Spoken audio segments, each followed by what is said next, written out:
আসসালামু আলাইকুম প্রিয় শিক্ষার্থীরা। আমরা আজকে থেকে বার্ষিক মূল্যায়নের জন্য তোমাদের পড়ালেখাটা শুরু করে দিলাম। তো আমাদের এর আগ পর্যন্ত ষান্মাসিক মূল্যায়নে ছিল, দেখো আজকে থেকে নতুন পড়া শুরু। পৃষ্ঠা 52 নাম্বার, যেখানে আমাদের যে অনুশীলনীটা আছে সেটার নাম হলো অধ্যায়, তার নাম দিয়েছে রোদ, জল, বৃষ্টি। তো এটা নিয়ে আমরা আলোচনা করব। তো চলো দেখি কি প্রশ্ন দেওয়া হয়েছে। সবার আগে যেটা দিচ্ছে যে আগামী এক সপ্তাহ, দেখো আমরা তোমাদেরকে দাগায় দেখাই যে আগামী এক সপ্তাহ এই যে বিভিন্ন সময়ের আবহাওয়া খেয়াল করে নিচের ছকে নোট করো। মানে ধরো তোমার এক সপ্তাহতে আবহাওয়া কিরকম কিরকম থাকতে পারে, কি কি জিনিস তুমি খেয়াল করবা। ওরা বলছে যে তোমার তাপমাত্রা নিয়ে একটু আইডিয়া দিবা, গরমের অনুভূতি কেমন, আকাশের অবস্থা কেমন, বৃষ্টির সম্ভাবনা কেমন, এগুলা নিয়ে হলো আমাদের কিছু মন্তব্য লিখতে হবে। এদিকে তারিখ লিখতে হবে। আমরা এটা পূরণ করে দিব এখনই। আর এখানে তোমার সকাল একটা টাইম দিব, দুপুরে একটা টাইম দিব, বিকালে একটা, সন্ধ্যা, রাতে একটা টাইম দিব। কি কি জিনিস দেখবো আমরা? আকাশের রং দেখবো, রোদ হচ্ছে কিনা, বৃষ্টি কিনা, গরম কিনা, বাতাসের গতি কেমন, এগুলো আমরা নোট করব। তো চলো আমরা এটা উত্তরটা দেখি। তো সবার আগে আমরা কি নিলাম দেখো, শুক্রবার নিলাম। হ্যাঁ দেখো, আমার বারটা হলো শুক্রবার। তো শুক্রবার যদি আমি নেই, প্রথমে আমি দেখব যে আমার আকাশের রংটা কি। হ্যাঁ, আকাশের রং কিন্তু সারাদিন সেম থাকে না। সকাল 8টায় দেখলাম মেঘলা, দুপুর 12টায় দেখলাম কালো, মানে কালো মেঘ, বৃষ্টি পড়তে পারে। বিকাল 3টায় দেখলাম সাদা, সন্ধ্যা 6টায় দেখলাম মেঘাচ্ছন্ন, রাত 9টায় দেখলাম মেঘলা। এরপরে আবার রোদ আছে কিনা, দেখলাম যে রোদ নাই, সকালে রোদ নাই যেহেতু মেঘলা। দুপুরেও রোদ নাই, বিকালে হালকা রোদ আছে, সন্ধ্যায় নেই, রাতে নেই। বৃষ্টি, সকালে বৃষ্টি নেই, দুপুরে বৃষ্টি আছে, ওই যে মেঘ কালো হয়ে গেছে যে বৃষ্টি পড়ছে। বিকালে হালকা বৃষ্টি, সন্ধ্যায় বৃষ্টি আছে, রাতেও বৃষ্টি আছে। এরপর কি গরম, সকালে গরম আছে, দুপুরে যদি বৃষ্টি পড়তেছে গরম নাই। এরপরে গরম আছে বিকাল 3টায়, খুব কম গরম আছে। তারপর সন্ধ্যা 6টায় নাই। তারপর রাত 9টায় আবার গরম আছে। বাতাসের গতিটা কেমন দেখো, বাতাসের গতি কম, সকালে কম, দুপুরে বেশি, বিকালে বেশি, সন্ধ্যায় কম, রাতে কম। তাহলে এবার সেম ভাবে আমরা এই সেম কাজটা করব। তারিখ তোমরা দিয়ে দিবা, তোমাদের যখন পরীক্ষা হবে তখন তোমরা পরীক্ষার তারিখটা দিয়ে দিবা। হ্যাঁ, আর বার তো কোনো সম্পর্ক নাই।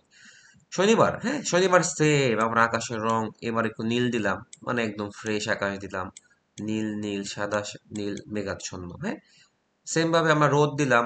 আকাশ যদি নীল থাকে আর তুমি যদি দাও রোদ নাই, তাহলে কিন্তু আবার সমস্যা আছে। ঠিক আছে না, এটা খেয়াল করতে হবে। আকাশ নীল দিলে রোদ আছে। তারপরে তুমি এভাবে দিলা, পুরোটাই তোমার উপরে। তোমার গরমটা তুমি অবশ্যই দিবা, কারণ যেহেতু রোদ আছে তাহলে গরম আছে। আর যদি তুমি বলো রোদ নেই, তাহলে তুমি গরম নাই বলতে পারো চাইলে, বা কম বলতে পারো, বা হালকা বলতে পারো। তাই তোমাকে কিছু জিনিস খেয়াল করতে হবে যে তুমি আসলে কিভাবে বলবা। তো এটা পুরোটাই তোমার ব্যাপার। শোনো, পরীক্ষায় যে 7 দিনে দিবে এমন না। পরীক্ষায় শুক্র শনি রবি দিতে পারে, তোমার 3 দিনের কথা বলতে পারে, 4 দিনের কথা বলতে পারে, 5 দিনের কথা বলতে পারে। তো আমাদের ব্যাপারটা হচ্ছে যে আমরা খেয়াল করে দেখবো যে আমাদের কয় বারের কথা বলছে। তাহলে তোমরা আশা করি প্রশ্নটি বুঝতে পারছো। যেখানে আমরা কি করলাম, প্রশ্নটি আমরা আবারও খেয়াল করি যে আমরা এক সপ্তাহের জন্য একটি ছক তৈরি করছি, যেখানে গরম লাগতেছে কিনা, বৃষ্টি পড়বে কিনা, এগুলো নিয়ে আমরা আলোচনা করেছি। চলো, আশা করি কাজটি সবাই বুঝতে পেরেছো। এবার কি বলছে দেখো, যে আমরা কিন্তু প্রতিদিন রেডিও, এখন তো রেডিওতে শুনি না, আমরা টেলিভিশনে আবহাওয়ার খবর প্রচার করতে দেখি। বলে যে আজকে বৃষ্টি পড়ার সম্ভাবনা আছে, কালকে বৃষ্টি পড়ার সম্ভাবনা নেই, ঝড় হবে। তো পত্রিকাতেও আবহাওয়ার খবর থাকে। রেডিও, টেলিভিশনের খবর এবং পত্রিকা থেকেও এই খবরটা আমরা পেয়ে থাকি। তো নিচে কি বলছে, যে আমরা তারিখ লিখব। তথ্যের উৎস কি, মানে আমি কি টেলিভিশন থেকে জানলাম, না পত্রিকা থেকে, না রেডিও থেকে। তাপমাত্রা কেমন, আর্দ্রতা কেমন, আমরা একটু পরে তোমাদেরকে বুঝাবো আর্দ্রতা মানে কি। আর্দ্রতা মানে বাতাসটা কতখানি ভেজা আছে। আকাশের অবস্থা কেমন, ঘূর্ণিঝড়ের সম্ভাবনা কেমন, আর মন্তব্য। তো মন্তব্য এগুলো আমরা করব। চলো আমরা এখন এই ছকটা পূরণ করি, যে আসলে এই ছকে আমাদের কি কি জিনিস উত্তর দিতে হবে। তো তারিখ আর তোমরা দিয়ে নিবা, তোমাদের পরীক্ষার সময় তারিখটা দিয়ে নিবা। আমরা বার নিলাম কি, শুক্রবার নিলাম। তো শুক্রবার আমি যে খবরটা শুনছি, ধরো আমার কোনো কাজ নাই, আমি টেলিভিশন থেকে খবরটা শুনলাম, আর দেখলাম আমার তাপমাত্রা কত আজকে, 32 ডিগ্রি সেলসিয়াস। আচ্ছা, সি মানে হলো সেলসিয়াস, মনে রাখবা, লিখে নাও তোমার না জানলে সেলসিয়াস। ফা মানে হলো ফারেনহাইট, আর্দ্রতা হলো 80 ডিগ্রি ফারেনহাইট। আকাশের অবস্থা কেমন? আকাশের অবস্থা হলো মেঘাচ্ছন্ন। ঘূর্ণিঝড় হওয়ার কি সম্ভাবনা আছে? বললো আছে। এখন মন্তব্য কি? পরিবর্তন হতে পারে। আচ্ছা, খেয়াল করে দেখো, পরিবর্তন হতে পারে। এবার আসো, আমরা শনিবারে চলে গেলাম। শনিবারে যেটা হলো সেটা হলো, আমরা খবরটা পাইছি পত্রিকা থেকে।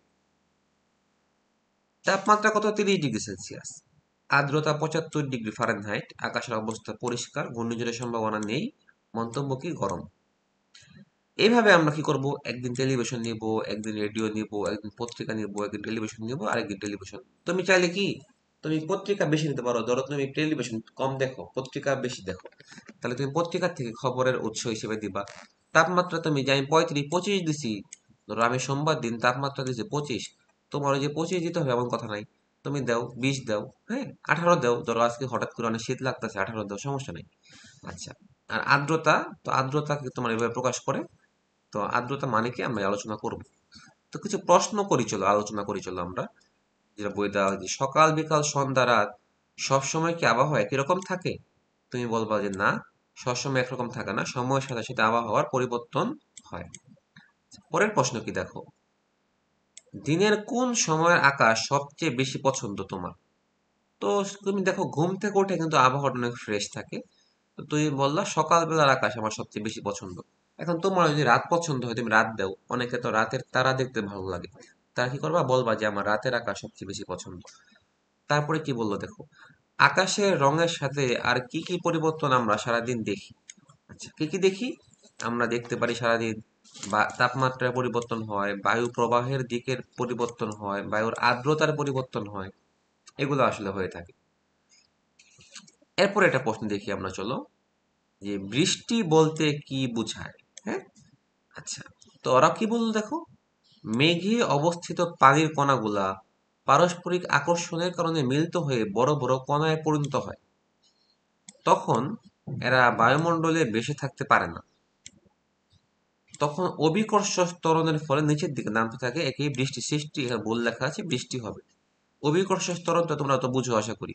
অভিকর্ষ ত্বরণটা মানে এটি জি দিয়ে প্রকাশ করে। এই জি এর মান হলো, তোমরা শিখেছ বা শিখবা 9.8। এটা কি জিনিস জানো? এই জিনিসের কারণে সবকিছু নিচের দিকে পড়ে। ধরো আমরা একটা আম বা বল উপরের দিকে নিক্ষেপ করলাম, একটু পরে কিন্তু এই বলটা নিচের দিকে নামা শুরু করবে। কেন নামা শুরু করলো? এই জি এর জন্য। সব সময় একটা নিচের দিকে ত্বরণ কাজ করে, যার নাম কি দেওয়া হয়েছে দেখো, অভিকর্ষ ত্বরণ। এই ত্বরণের কারণে সবকিছু নিচের দিকে নেমে আসে, কোনো কিছু বেশি থাকে না। তো মেঘও যখন বড় বড় কণায় পরিণত হয়ে যায়, তখন আর ওরা আকাশে থাকতে পারে না, ওরা বৃষ্টি রূপে নেমে আসে। আচ্ছা, তাহলে বৃষ্টি বুঝতে পারলাম আমরা। এরপর কি বলছে দেখো, জলীয় বাষ্প কি জিনিস? আচ্ছা, জলীয় বাষ্প হলো পানির বায়বীয় রূপ। এটি বর্ণহীন ও গন্ধহীন গ্যাসীয় পদার্থ। পানিকে 100 ডিগ্রি সেলসিয়াস তাপমাত্রার চেয়ে বেশি উত্তপ্ত করলে পানি বাষ্পে পরিণত হয়। এই বাষ্পটাই হলো জলীয় বাষ্প। তোমরা দেখো, একটা পুকুর কল্পনা করো, একটা পুকুরে, যেটা পুকুর আছে, হুম, এই পুকুরে ধরো পানি আছে, যে পানি পানি পানি। তো তুমি যখন তাপমাত্রা দিবা, তাপমাত্রা তোমার দিতে হবে না, সূর্য আছে না উপরে, সূর্য মামা। তো এই সূর্য যখন তোমাকে হিট দিবে এই পুকুরে, তখন এই পুকুর থেকে পানি উড়ে উড়ে যাবে, যে আকাশে উড়ে যাবে পানি। তোমরা তো দেখো না এটা, বুঝছো, কিন্তু উড়ে উড়ে যায়। এটাই হলো জলীয় বাষ্প। এই জলীয় বাষ্প বায়ুমণ্ডলে থাকে, তাই আমাদের একটু ঠান্ডা লাগে, ভালো লাগে, বুঝছো।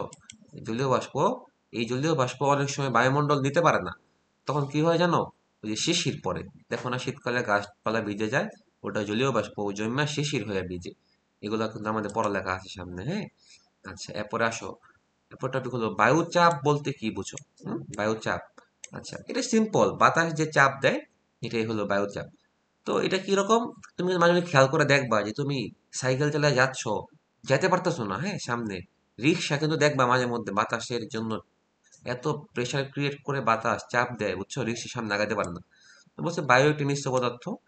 ভূপৃষ্ঠের উপর যে কোনো বস্তু বা বায়ুমণ্ডলে একক ক্ষেত্রফলে যে চাপ প্রয়োগ করে, হ্যাঁ, এটাকে সূত্র আকারে প্রকাশ করা যায়। এই কিরকম জানো? এই চাপ, চাপ ইকুয়াল টু, হ্যাঁ, নিচে দিয়ে ক্ষেত্রফল এরিয়া এ, আর উপরে দেয় তোমার বল।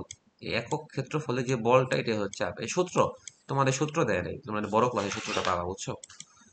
তো চাপ সব দিক থেকে হয়, উপর দিয়া, নিচ দিয়া, ডান দিয়ে, বাম দিয়ে, সবখান থেকে চাপটা তোমাদের পাবা। আর আবহাওয়ার পূর্ব ভাগে অত্যন্ত গুরুত্বপূর্ণ, আর বায়ুচাপ একক হলো মিলিবার। বাতাসের গড় বায়ুচাপ 1013 মিলিবার। বায়ুচাপ মাপা যন্ত্রের নাম হলো ব্যারোমিটার। এই যন্ত্র দিয়ে মাপা যায় যে চাপটা কত, বুঝছো? আচ্ছা, দেখো আমাদের লাস্ট প্রশ্ন আজকে, যে আপেক্ষিক আর্দ্রতা বলতে কি বোঝায়। বলা হয়েছে যে একটি নির্দিষ্ট তাপমাত্রায় কোনো স্থানে বায়ু সর্বোচ্চ যে পরিমাণ জলীয় বাষ্প ধারণ করতে পারে তার তুলনায় কত ভাগ আছে তাই হলো আপেক্ষিক আর্দ্রতা। আপেক্ষিক আর্দ্রতা 100% বলতে বোঝা যায় যে বায়ুতে জলীয় বাষ্প আর যোগ হতে পারবে না। আর্দ্রতা বেশি হলে সেটা ভেজা বস্তু সহজে শুকায় না।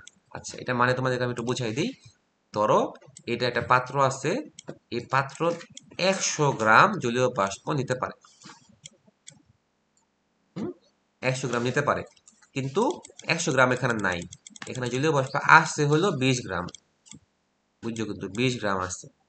তাইলে এই যে 20/100 যদি আমরা ভাগ করি, শতকরা করি, তাহলে আমি বলতে পারবো যে এখানে 20% জলীয় বাষ্প আছে।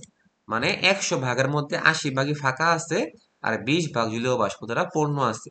যার ফলে কি হবে জানো, এই যে 20 ভাগ পূর্ণ যে আছে, এই 80 ভাগ তোমার ফাঁকা আছে, ফলে তাড়াতাড়ি কাপড় শুকাবে। আর যদি ধরো 20 ভাগ না থেকে 60 ভাগ আছে, 100 ভাগে 60 ভাগ আছে, তাহলে কিন্তু কাপড় তাড়াতাড়ি শুকাবে না, কারণ ফাঁকা কম। বুঝছো? তো আর্দ্রতা জেনে বোঝায় যে বায়ুমণ্ডল কতটুকু জলীয় বাষ্প আছে, হ্যাঁ, বায়ুমণ্ডলটা কতখানি ভেজা। তো আশা করি তোমরা সবাই বুঝতে পারছো। আমরা পরবর্তী ক্লাসে এই চ্যাপ্টারটি শেষ করে দিব। এই রোদ জল বৃষ্টিতে যে পড়ালেখাগুলো আছে না, আমরা শেষ করে দিব। তোমরা সবাই যেগুলো পড়িয়েছি ওগুলো প্র্যাকটিস করে ফেলো।